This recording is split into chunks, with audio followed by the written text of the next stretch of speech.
Recording in 3, 2, and 1.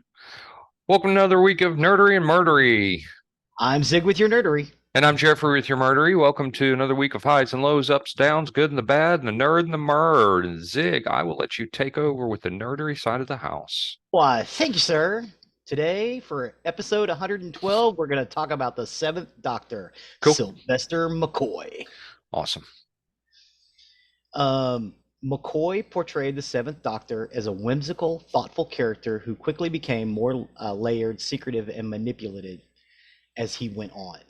His first companion was Melanie Bush, played by Bonnie Langford, a computer programmer who had traveled with his previous incarnation and who is soon succeeded by troubled teenager and explosives expert Ace, played by Sophie Aldred, who becomes his protege. The Seventh Doctor first appeared on TV in 1987. After the program was canceled at the end of the 1989 season, the Seventh Doctor's adventures continued in novels until the late 1990s. The Seventh Doctor made an appearance at the start of the 1996 movie before the character was replaced by the Eighth Doctor, Paul McGann. Now, these novels, some of the writing for these novels was done by Russell T. Davies. This is where Russell T. Davies got on to Doctor Who. Gotcha. Yeah, so a lot of the ideas from this guy are what eventually matriculated into the new series. Mm-hmm. So the Doctor's outfit is an incarnation was calmer than his previous attire, but was idiosyncratic, as idiosyncratic as any of the others. It constituted an ivory safari jacket. Sometimes he wore like a tan or a beige one, and sometimes he wore a gray one, with a crimson paisley scarf worn under its lapels and a matching handkerchief in its left pocket.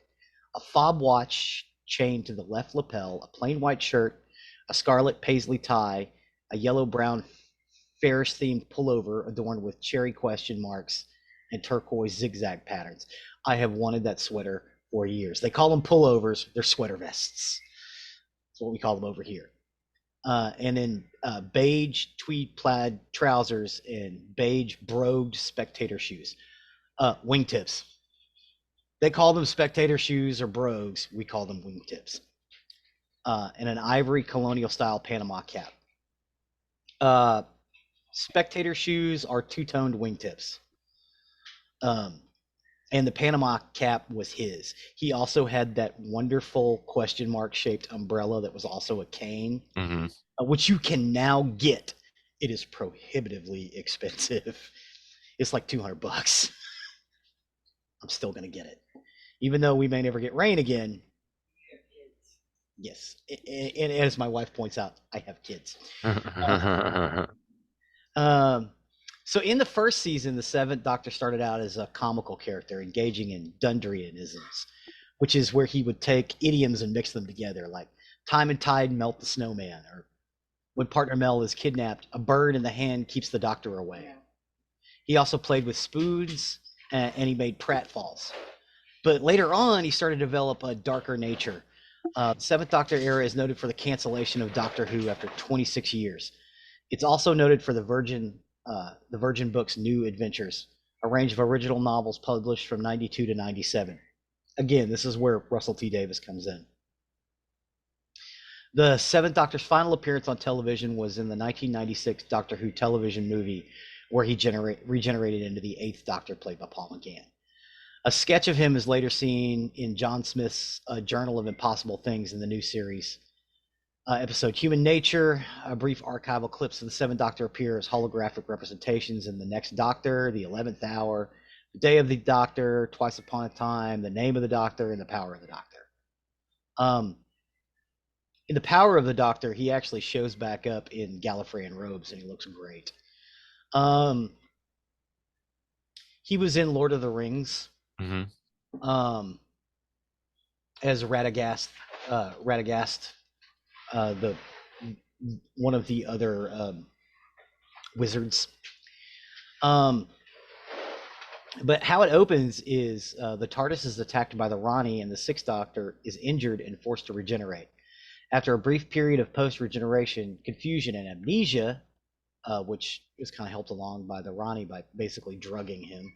The Seventh Doctor thwarted the Ronnie's plans and rejoined his companion Mel for whimsical adventures in an odd tower block in Welsh holiday camp in the 1950s. So they really get kind of weird and musical and funny in his first season.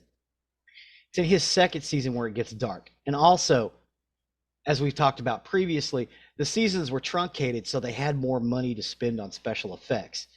The special effects in this are comparable to anything else going on in the late 80s at the time. Mm-hmm.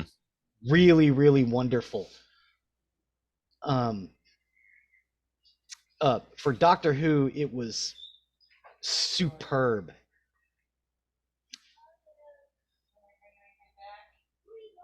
The ancient entity known as Fenric was responsible for the Time Storm, which transported Ace from 1980's Paravel to Svartos in the distant future. So Ace is actually from the late 20th century, but she got moved to a different place in time. It is at this point that the Doctor starts to get more secretive, and he takes Ace under his wing and began teaching her about the universe. And he's still looking out for Fenric. The Doctor began taking a more scheming and proactive approach to defeating evil using the Gallifreyan stellar manipulator named the Hand of Omega as part of the elaborate trap for the Daleks, which resulted in the destruction of the home planet Skaro. And soon afterwards, the Doctor uses a similar tactic in another Time Lord relic to destroy the Cybermen fleet. So he really starts taking on basically the baddies that he's been dealing with for the whole series. It was really good, really dark. But again, you didn't get as many of them, so they were really big on story time. It's the last episode where you get to see the Brig, Brigadier Gordon Lethbridge Stewart.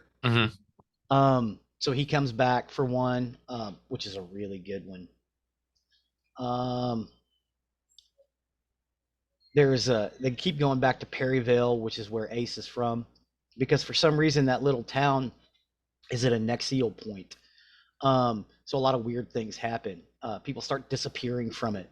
He goes back to Perryville in World War II, and Ace meets her mother as a baby. He deals with the Master, and he goes to Skaro and Gallifrey. At the opening, he basically is transporting the Master to be destroyed of the movie that came out in 1996. Is probably the best representation of the TARDIS I've ever seen for the 1996 movie. The 1996 movie is very hard to come by. I'm assuming eventually everybody will have it out, but it wasn't popular in the United States.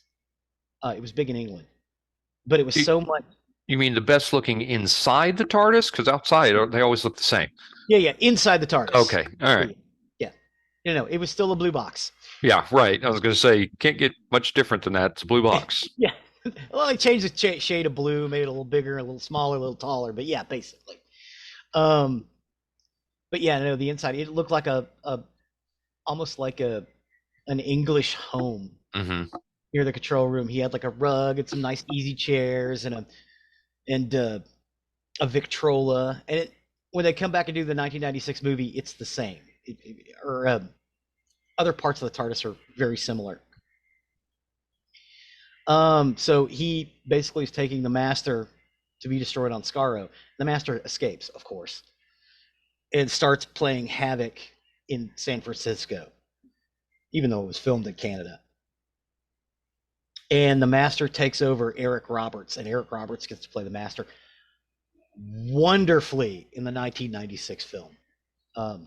I love it. I thought it was great. I was so jazzed to see it, but I think when it came out, you and I were working at the harbor, and we'd had like a really rough week. So I went over to Don's to watch it and fell asleep during it. Then I woke up later on. He's like, I recorded it. Don't worry. So we watched it on video like the next morning. Because I basically just passed out, sitting on his couch. So yeah, we watched it the next day.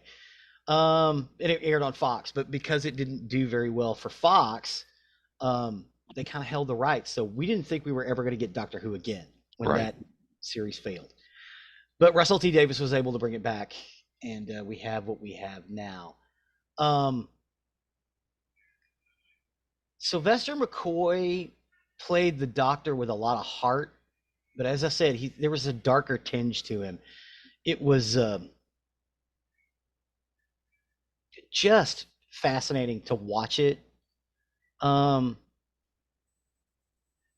so so yeah, his portrayal of the character is incredible, and I know I always give a recommendation. If you're not gonna see any other episodes, see The Curse of Fenric. Hmm. Um, Basically, it takes place in the early '60s on this in Perivale, which is right there on the edge of the North Sea. The Soviets come to basically invade because there's a listening post there. Um, it's just amazing. Oh, it's not the '60s. I'm sorry. It's 1945. It's during World War II. Um, so invade is a different. They're basically they're both fighting the Germans at the same time, but they get there, and the Fenric is this evil villain, and you also get to meet the Hemivore, which is what human beings will eventually evolve into if we don't stop poisoning the planet. Um, some of the mask work is amazing. Um, it's a compelling story. It's you basically get these weird vampires. Um, it it kind of looks like the cast of the second Pirates of the Caribbean movie where they're kind of becoming part sea creatures. Hmm. Right. They did that in Doctor Who in 1989. Wow. Yeah, it was amazing, and some of the stuff is really really good, particularly compared to what they've been doing just a few years ago on Doctor Who, um, light years ahead. Um, but again, he presents himself as a more serious and contemplative person. He's still a bit of a showman, but he does kind of outmaneuver people, and he's the smartest guy in the room. As always. Yeah, he was absolutely opposed to violence of any sort, like in the battlefield and the Happiness Patrol. He always wants to get away from violence. So the Seventh Doctor, you never see him actually fight anything. It's mostly running and trying to figure things out. Um, he employs variations of the talk to death tactic. Uses that in Dragonfire, Silver Nemesis, and The Curse of Fenric. Doctor also displays strange and alien characters, playing with the perception of his sense and his smell, um, and how he likes to listen to cheese. In Survival, he listens to an apple briefly. In Delta and the Bannerman, he displays a talent for hypnosis on various occasions. Sorry, he listens to cheese and an apple. He listens to cheese and an apple. Yeah, Okay. All right. yeah, it's weird, but it may just be a tactic to throw people off because he's basically trying to figure stuff out Hmm. by examining, hey, this apple's going bad because of this bad field that's all around us. This cheese is not right because of this, this negative field that's around it. Right. So he says he's listening to cheese, but he's investigating. Um, Battlefield is really great. You get you get to the point where you find out that there is a different universe where magic is still employed, and the Doctor is basically Merlin the magician in that universe. So the Arthurian legend takes place in this area around Mount Snowdon in Wales. Hmm. It's an episode called Battlefield. But it turns out they're from a different universe. Really interesting. The first time they ever played with that, they play with it a lot in the new series with the new Cybermen. Right. And the first time they ever played with that was in the episode Battlefield. And you also get Lethbridge Stewart played by Nicholas Courtney. Um, Survival was the last episode, where basically this planet of cheetah people is stealing young people from Perivale, which is where Ace is from, and transporting them to their planet because their race is dying, and basically turning them into cat people. And the master's involved in it, presumably to originally help the cheetah people, but they being exposed to them starts to turn him into like a cheetah monster as well. Some of the cheetah costumes are not great, but the transition forms are really good. I got a dog barking. I'm so sorry. That's all right. Not like we haven't had that before in my house. That's true. That's true. Yes, somebody had to go to the bathroom really badly. And K3 is helping us out. Way to go, K3! So yeah, this is a survival episode. The thing was, for many years, Doctor Who couldn't be shown any place outside of England until it had been on the air for a year. Like it had to be a year old. They got rid of that about 1987, so we were actually getting things just a few months after they were being shown in England. So we went from the 70s all the way up to 1989 and caught up with Doctor Who here on our local PBS station, KERA. The problem was when they aired that episode, Survival, none of us knew it was the last one. So it was like, oh, hey, it's going to be great. And they sent out some stills of how they were going to change the TARDIS and how the Doctor's outfit was going to be changed and stuff. So we were eagerly awaiting that in 1990. We figured it'd be a couple of months, it'd be in England, and then it would be over here, right? And then right before they started shooting, they canceled it. But we didn't get word over here for months. My friend Angela's like, Doctor Who's done. I'm like, what? We were seniors in high school. Yeah. You know? I'm like, what? She's like, Doctor Who is done. What do you mean it's done? They canceled it. Oh, they'll bring it back. They canceled it in 85 and ran a bunch of, for a year and a half and then brought it right back. We got this. They'll do it again. She's like, no, I don't think you understand. They can't. And they did. It was Michael Grade. He canceled Doctor Who. Right. I curse his bones for that. And that's the start of the dark times for the Doctor Who fans. The start of the dark times. We did not get any new Doctor Who till 1996. And we got one movie, and then we didn't get anything again until 2005. Right. It was the dark times. But if you consider him going through the movie and the time he was in Doctor Who, the longest running Doctor Who is Sylvester McCoy. Yeah, because Paul McGann only went 9 years, and I believe Sylvester McCoy went something like 10, technically. But yeah, we were sad. We were really, really sad because we didn't know at the beginning. They had a lot of great guest stars because everybody wanted to do it for season 24, 25, and 26. But we didn't get that many shows. We got Time in the Ronnie, which is the first one, which is the first time you really get to see the good special effects. Paradise Towers, which is a great one. Delta and the Bannermen. I like that one. It's not great, but it's okay. A lot of really interesting character actor work. We got Dragonfire, which is where he loses Melanie and picks up Ace. We get and season 25, we get Remembrance of the Daleks, The Happiness Patrol, Silver Nemesis, and The Greatest Show in the Galaxy. These are the really kind of dark ones. In season 26, we get Battlefield, Ghostlight, The Curse of Fenric, and Survival. And that was it. That's all we got. That's where the dark time started. But they were really, really up in their game. Particularly season 25 and 26 may have been some of the best Doctor Who, both technically and I don't know, written, Hmm. best written Hmm. that we ever got in the original series. And the reason that the new series is as good as it is because of those last two seasons. Because they basically pick right up where that left off.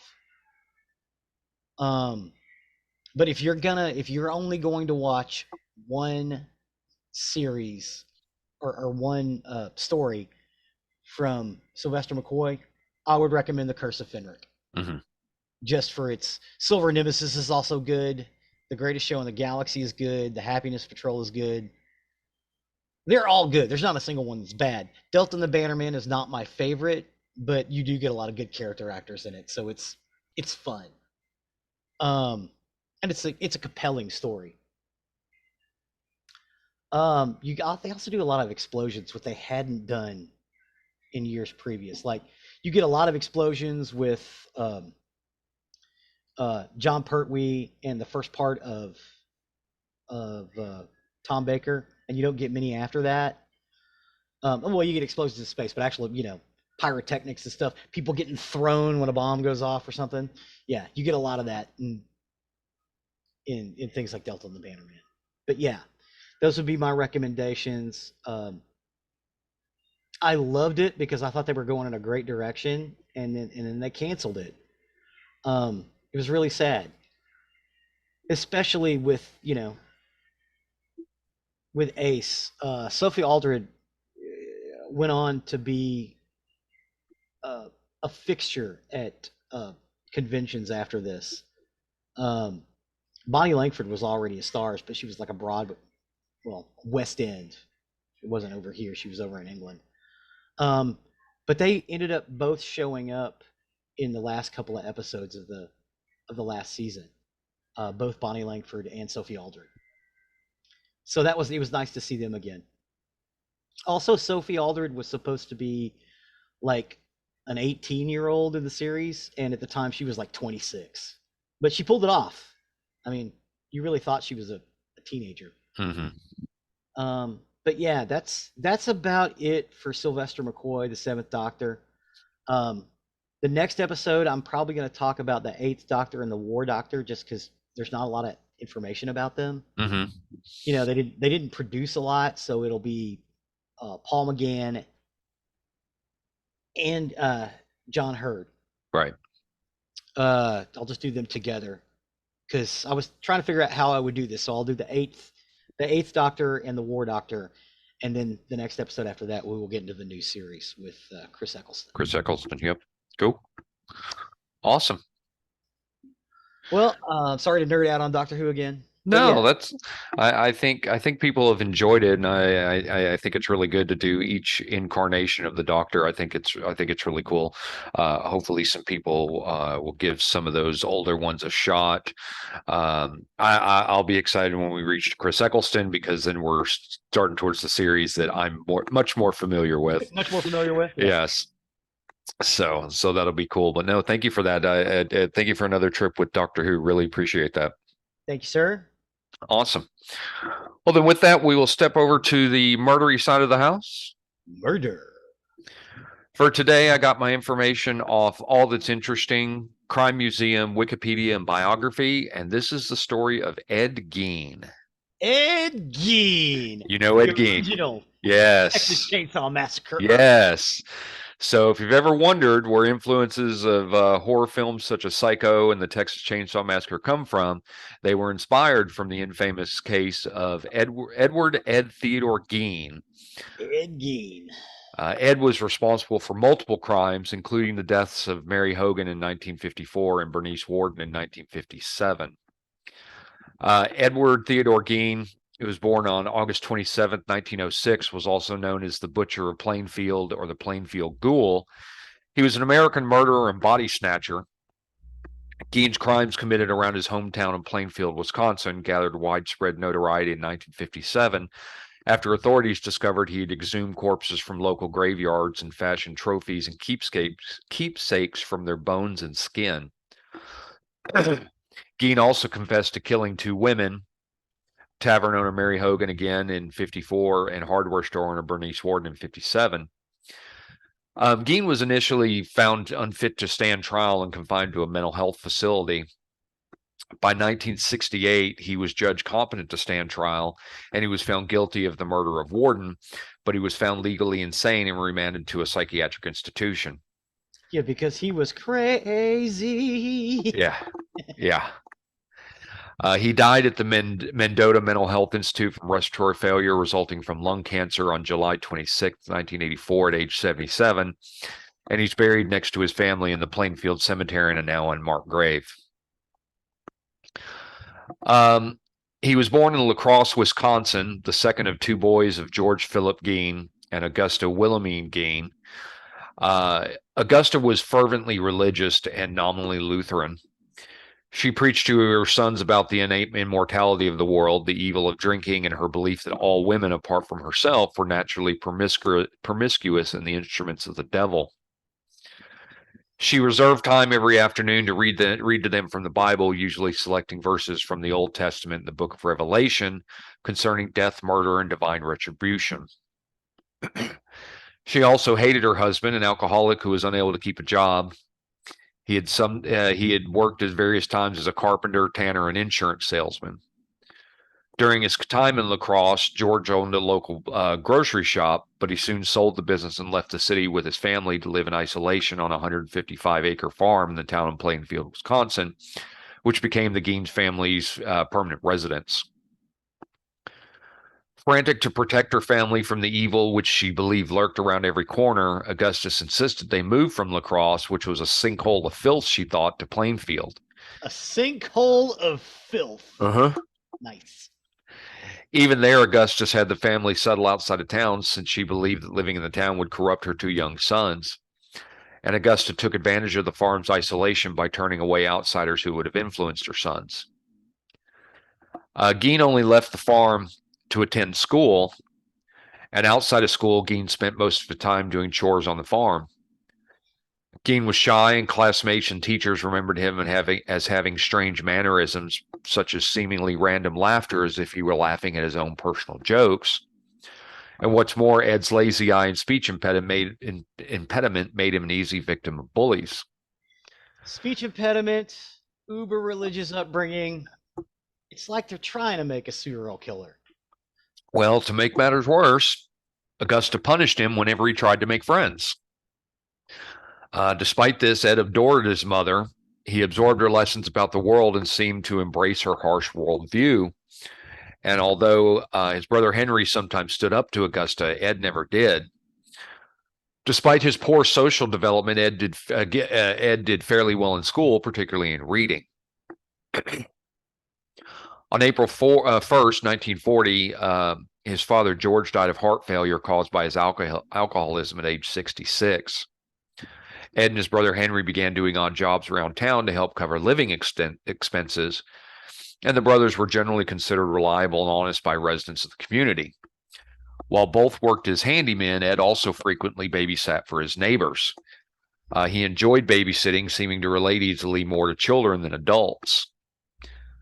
Henry began dating a divorced mother of two and planned to move in with her. He worried about his brother's attachment to their mother and often spoke ill of her around Ed, who responded with shock and hurt. On May 16, 1944, Ed was burning away marsh vegetation on the property, and the fire got out of control, drawing the attention of the local fire department. By the end of the day, the fire having been extinguished and the firefighters gone, Ed reported his brother missing. With lanterns and flashlights, a search party searched for 43-year-old Henry, whose dead body was found lying face down, and apparently he had been dead for some time, and it appeared that the cause of death was heart failure since he had not been burned or injured otherwise. It was later reported by biographer Harold Schechter that Henry had bruises on his head. The police dismissed the possibility of foul play, and the county coroner later officially listed asphyxiation as the cause of death. The authorities accepted the accident theory, but no official investigation was conducted and an autopsy was not performed. So he may have killed his brother as well. It's possible. When questioning Gein about the death of Bernice Ward in 1957, state investigator Joe Wilmovsky brought up questions about Henry's death, and George Arndt, who studied the case, wrote that in retrospect it was possible and likely that Henry's death was the Cain and Abel aspect of this case. After Henry's suspicious death, Ed and his mother were now alone.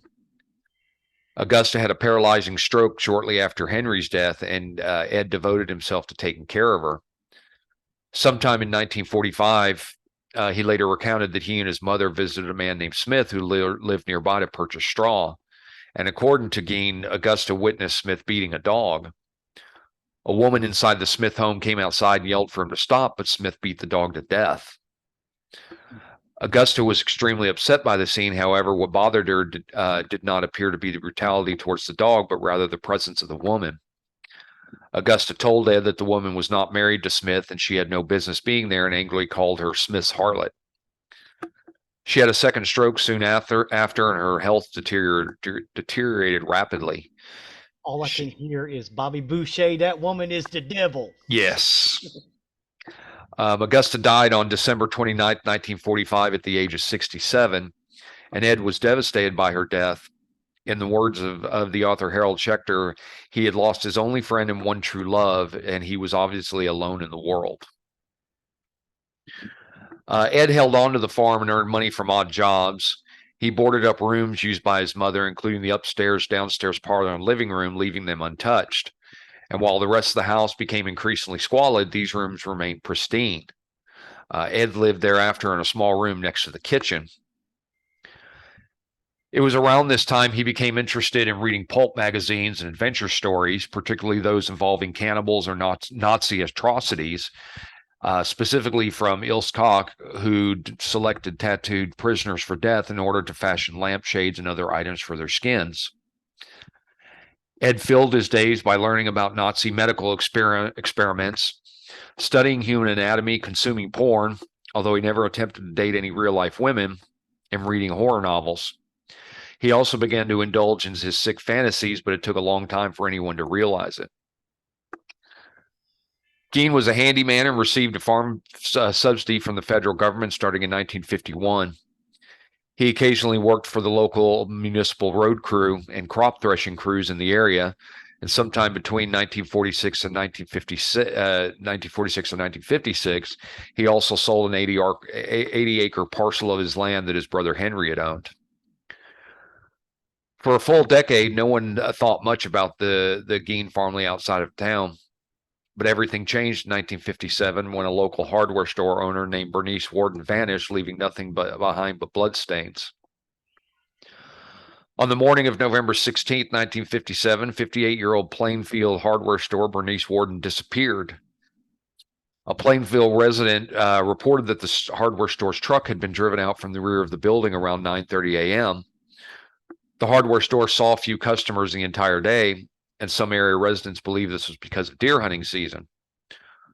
Warden's son, Deputy Sheriff Frank Worden, entered the store around 5 p.m. to find the store's cash register open and bloodstains on the floor leading out the back. Frank Worden told investigators that on the evening before his mother's disappearance, Gein had been seen in the store and that he was to have returned the next morning for a gallon of antifreeze. A sales slip for a gallon of antifreeze was the last receipt written by Worden on the morning she disappeared, and on the evening of the same day, Ed Gein was arrested at West Plainfield grocery store, and the Waushara County Sheriff's Department searched the Gein farm.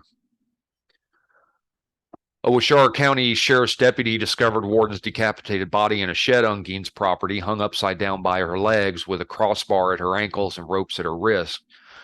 The torso was dressed out like a deer. She had been shot with a .22 caliber rifle, and the mutilations were made after her death. When searching the house, authorities found whole human bones and fragments, a wastebasket made of human skins covering several chair seats, skulls on his bedpost, female skulls with some of the tops sewn off, bowls made from human skulls, a corset made from a female torso, skin from shoulder to waist, leggings made from human leg skin, masks made from the skin of female heads, Mary Hogan's face mask in a paper bag, Mary Hogan's skull in a box, Bernice Warden's entire head in a burlap sack, Release Warden's heart in a plastic bag in front of Gein's potbelly stove. 9 vulvae in a shoebox. A young girl's dress and the vulvas of 2 females judged to have been about 15 years old. A belt made from female human nipples.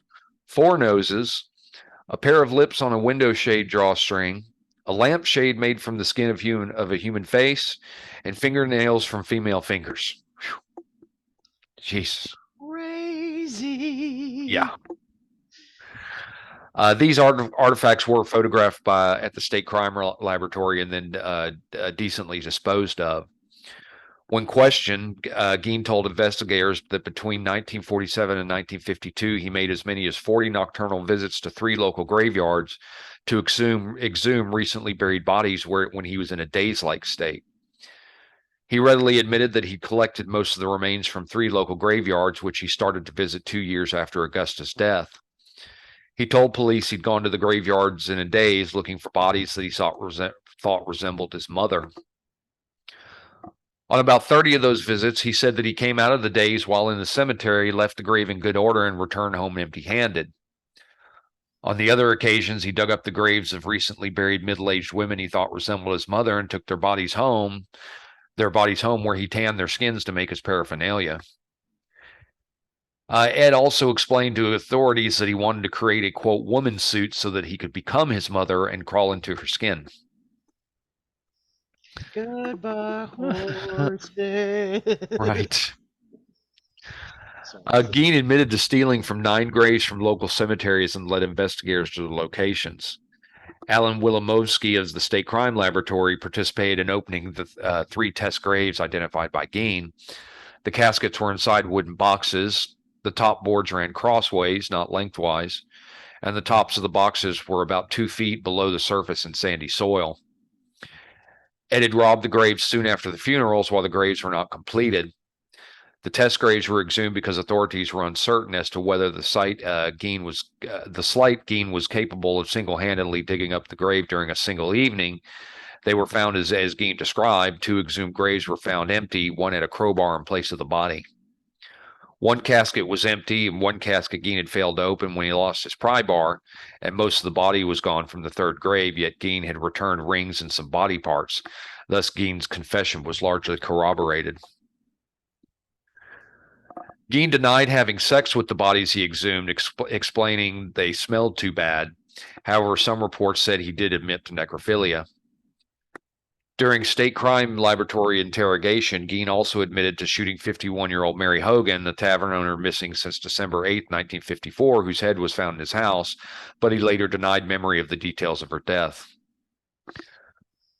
A 16-year-old whose parents were friends of Gein, who attended ball games and movies with him, reported that Gein kept shrunken heads in his house, which Gein had described as relics from the Philippines sent by a cousin who served on the islands during World War II.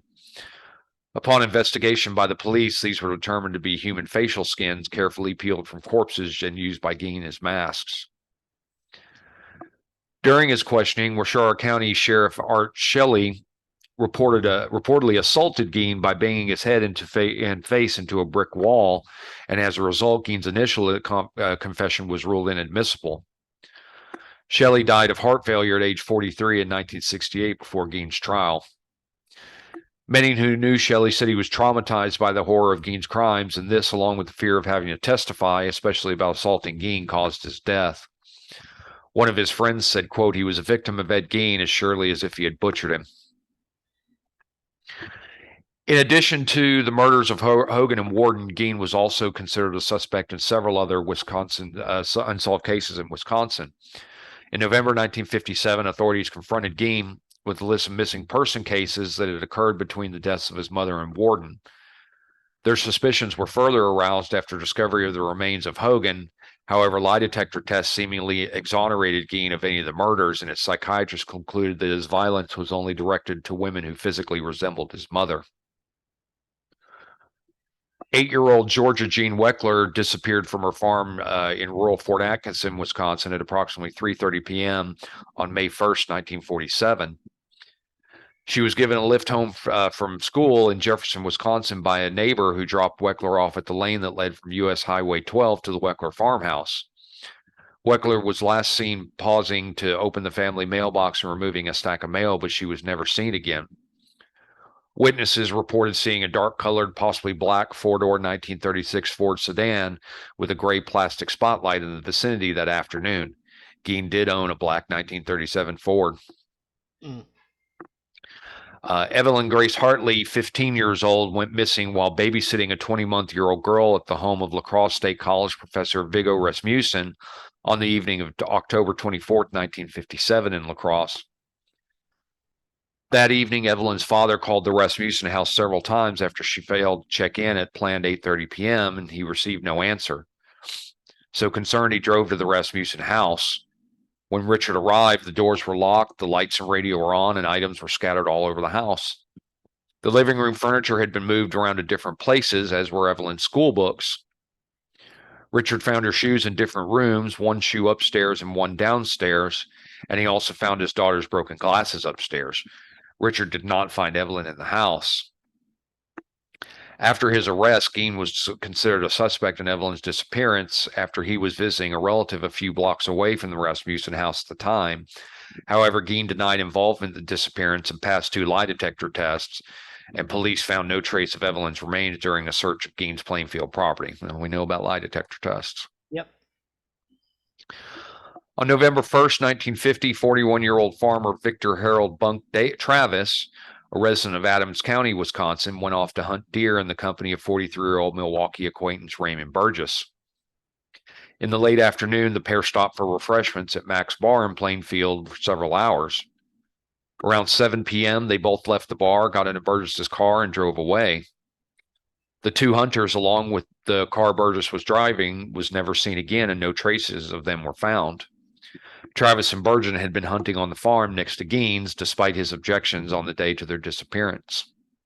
Mm.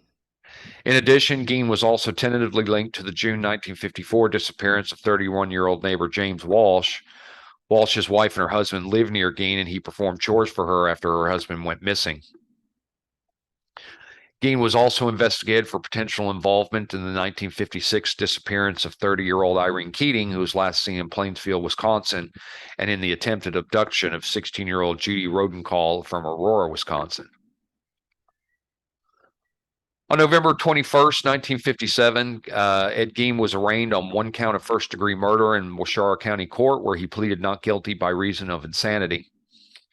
He was diagnosed with schizophrenia and found mentally incompetent, thus unfit for trial. He was sent to the Central State Hospital for the Criminally Insane, which is now the Dodge Correctional Institution, which is a maximum security facility in Waupun, Wisconsin, and later transferred to the Mendota State Hospital in Madison, Wisconsin. In 1968, doctors determined that Gein was mentally able to confer with counsel and participate in his defense, and a new trial began on November 7th, 1968. I lost you. Oh, are you here? I lost your audio. Can you hear me? Hello? Yep. Can you hear me? I can hear you. Can you hear me? Yeah, totally lost your audio. You can hear me now, though? Hello? Yep, got you now. Okay. There's an edit point. No, that was weird. Whoops. Edit point. So, where'd you hear me last? He was transferred to the state mental hospital. Okay. Yeah. In 1968, doctors determined that Gein was mentally able to confer with counsel and participate in his defense. The trial began on November 7th, 1968, and lasted 1 week. A psychiatrist testified that Gein had told him that he did not know whether the killing of Bernice Worden was intentional or accidental. Gein had told him that while he examined a gun in Worden's store, the gun went off, killing Worden, and Gein testified that after trying to load a bullet into the rifle, it discharged. He said he had not aimed the rifle at Worden and did not remember anything else that happened that morning. At the request of the defense, Gein's trial was held without jury, with Judge Robert H. Golmar presiding, and Gein was found guilty by Golmar on November 14th. A second trial dealt with Gein's sanity after testimony by doctors for the prosecution and defense. Golmar ruled Gein not guilty by reason of insanity and ordered him committed to the Central State Hospital for the Criminally Insane. Gein spent the rest of his life in a mental hospital, and Judge Golmar wrote, due to prohibitive costs, Gein was only tried for 1 murder, that of Mrs. Worden. He also admitted to killing Mary Hogan. Gein's house and 195-acre property were appraised at $4,700, which is the equivalent of $48,000 today. His possessions were scheduled to be auctioned on March 30th, 1958, amid rumors that the house and the land it stood on might become a tourist attraction. And early in the morning of March 20th, the house was destroyed by a fire. A deputy fire marshal reported that a garbage fire had been set 75 feet from the house by a cleaning crew who were given the task of disposing of refuse, and that hot coals were recovered from the spot of the bonfire, but the fire did not spread along the ground from that location to the house. Arson was suspected, but the cause of the fire was never officially determined. It's possible that the fire was not considered a matter of urgency by Fire Chief Frank Warden, who was the son of Bernice Warden, Gein's last victim. When Gein learned of the incident while in detention, he shrugged and said, "Just as well." Gein's 1949 Ford sedan, which he used to haul the bodies of his victims, was sold at public auction for $760, or the equivalent of $7,700 today, to Carnival sideshow operator Bunny Gibbons. Gibbons charged carnival goers 25 cents admission just to see it. Ed died at the Mendota Mental Hospital Institute due to respiratory failure, secondary to lung cancer, on July 26, 1984, at the age of 77. Over the years, souvenir seekers chipped pieces from his gravestone at the Plainfield Cemetery until the stone itself was stolen in 2000. It was recovered in 2001 near Seattle, Washington, and placed in storage at the Washara County Sheriff's Department. The gravesite itself is now unmarked but not unknown, and Gein is interred between his parents and his brother in the cemetery. Gein's story has had a lasting effect on American popular culture, as evidenced by its numerous appearances in film, music, and literature. The tale first came to widespread public attention in the fictionalized version presented by Robert Bloch in his 1959 suspense novel Psycho. In addition to Alfred Hitchcock's 1960 film of Bloch's novel, Gein's story was loosely adapted into numerous films, including Deranged in 1974, In the Light of the Moon 2000, Ed Gein, The Butcher of Plainfield in 2007, Ed Gein, the musical in 2010. Excuse me one second. Excuse me 1 second.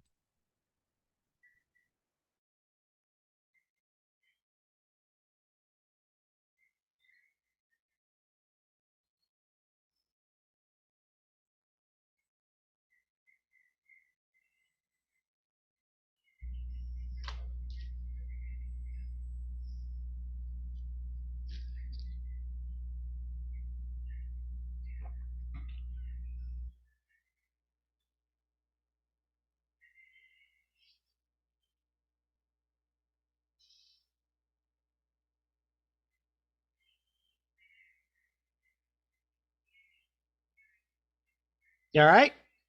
Yeah, 2 edit points. My father-in-law. Yeah, that's okay. The last thing you said was Ed Gein the musical. Yeah, he just. She goes to the bathroom, and 5 minutes later, he thinks she's gone, and he starts searching the house. I didn't lock the bathroom door last week, and he walked in there and stared at me while I was in the shower, and I opened my eyes. I'm like, "David, what are you doing in here?" "I'm taking a shower." "I know, but I can't find Phyllis." Drives me crazy. That's why I had my door locked, but he came up here and knocked. I can't find Phyllis. She's in the bathroom. Right. Ed Gein the musical. Okay, ready? I was laughing uncontrollably when you said Ed Gein the musical. Okay, go ahead.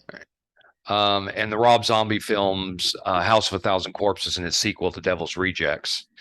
Gein served as the inspiration for a myriad of fictional serial killers, most notably Norman Bates of Psycho, Leatherface, the Texas Chainsaw Massacre, Buffalo Bill from The Silence of the Lambs, Garland Green from Con Air, Castillo Serrano, House of the Dead, and Otis Driftwood from House of Thousand Corpses, Devil Rejects, and Three from Hell, and the character Dr. Oliver Thredson from the TV series American Horror Story Asylum. American filmmaker Errol Morris and German filmmaker Werner Herzog attempted unsuccessfully to collaborate on a film project about Gein from 1975 to 1976. Morris interviewed Gein several times and ended up spending almost a year in Plainfield interviewing dozens of locals. The pair planned secretly to exhume Ed's mother from her grave to test the theory, but never followed through on the scheme and eventually ended their collaboration. That sounds like Werner Herzog. That Yeah. dude's nuts. The aborted project was described in a 1989 New Yorker profile of Morris. The character Patrick Bateman in the 1991 novel American Psycho and his 2000 film adaptation mistakenly attributes a quote by Edward Kemper to Ed Gein, saying, "You know what Ed Gein said about women? He said, when I see a pretty girl walking down the street, I think two things. One part of me wants to take her out, talk to her, be a real nice and sweet and treat her right. The other part wonders what her head would look like on a stick." In 2012, German director Jörg Buttgereit wrote and directed a stage play about a case of Gein called Cannibal und Liebe at Theater Dortmund in Germany. The part of Ed Gein was played by actor Uwe Robeck. According to George W. Arndt, news reports at the time of Gein's crime spawned a subgenre of black humor called Geiners. In 2022, Ed Gein was featured in an episode of Netflix Dahmer Monster, the Jeffrey Dahmer story, as a possible inspiration for Jeffrey Dahmer. I always wondered that myself. Direct connection between the two is only speculation, though. And finally, Ed Gein inspired American thrash metal band Slayer to write a song called Dead Skin Mask from their 1990 album Seasons in the Abyss. Slayer, yeah. Sorry. And that is the story of Ed Gein. Well, thank you, sir. That was a fun ride. Yeah, I knew you'd know who Ed Gein was. Just figured you probably didn't know the whole story. Thank you. I didn't. I actually thought he killed a lot more people than that. Well, it's speculated. He's they don't know, because are the bodies all from the graveyard? Are they from other people? The disappearances. They speculate because but everything's circumstantial. They could only get him with, they only charged him with one, but I mean he's definitely responsible for two, and the rest is all speculation. Yep. Right on. Yep.